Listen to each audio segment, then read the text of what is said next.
Happy birthday ആണ്. എനിക്ക് കിട്ടിയതാണ് കേട്ടോ. ഓക്കെ, ഇത് ഞാൻ കൂടുതൽ അൺബോക്സ് ചെയ്ത് കഴിഞ്ഞാൽ നമുക്ക് ലാസ്റ്റ് ചെയ്യാം. ഇതിൽ ഏതാ ആദ്യം അൺബോക്സ് ചെയ്യണ്ടേ? നമുക്കിതില്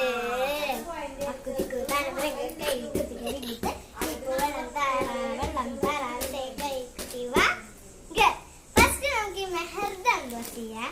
ഇത് എനിക്ക് എന്റെ ഫ്രണ്ട് മെഹർ തന്നതാണ്. അപ്പൊ നമുക്ക് അൺബോക്സ് ചെയ്യാം.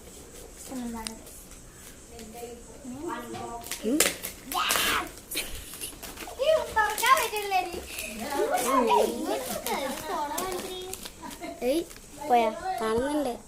നമുക്കിത് അൺബോക്സ് ചെയ്യാം.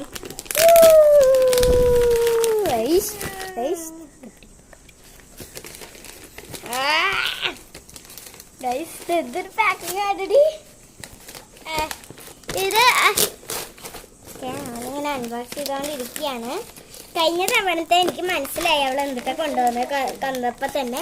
ഒരു ബുക്കും പിന്നെ കുറച്ച് ഡയറി മിൽക്സും ഒക്കെ ആയിരുന്നു അവൾ തന്നിട്ടുണ്ടായിരുന്നത്. കാരണം അത് ബോക്സിലാക്കാതെയായിരുന്നു അവൾ തന്നിട്ടുണ്ടായിരുന്നത്. അപ്പൊ എനിക്ക് പെട്ടെന്ന് മനസ്സിലായി. അപ്പൊ ഇത്തവണ മനസ്സിലാവാതിരിക്കാൻ ബോക്സിലാണ് കഴിച്ച് അവൾ തന്നിരിക്കുന്നത്. കാണുന്നുണ്ട്. കത്രിക്ക് എടുക്കാനൊരു മടിയായി.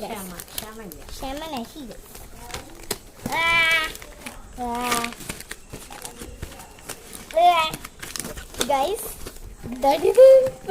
പാക്കിങ്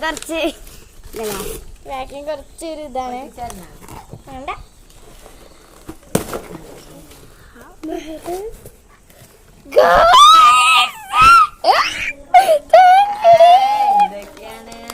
തന്നെ നമുക്കൊരു ലെറ്റർ വരുന്നുണ്ട്.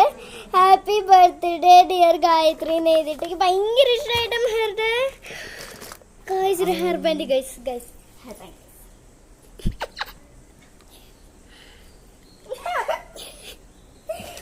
ഇതില് ഹെയർ ബാൻഡ് ഉണ്ട്. പച്ച ലേസ് ഉണ്ട്. വലിപ്പം കൂടില്ല, പക്ഷെ സൂപ്പറാണ്. വലിയ കുട്ടിയല്ല, ഒരു ജസ്റ്റ് ഒരു ഇത് കഴിഞ്ഞാൽ കമ്മൽ എന്ത് സൂപ്പറായിട്ട് വെറൈറ്റി കമ്മലാ. ഇത് ഭയങ്കര ഫ്രം ഡൽഹിയാണ് ഗൈസ്. Thank you. അപ്പം ഇതുണ്ട്. പാർലേജി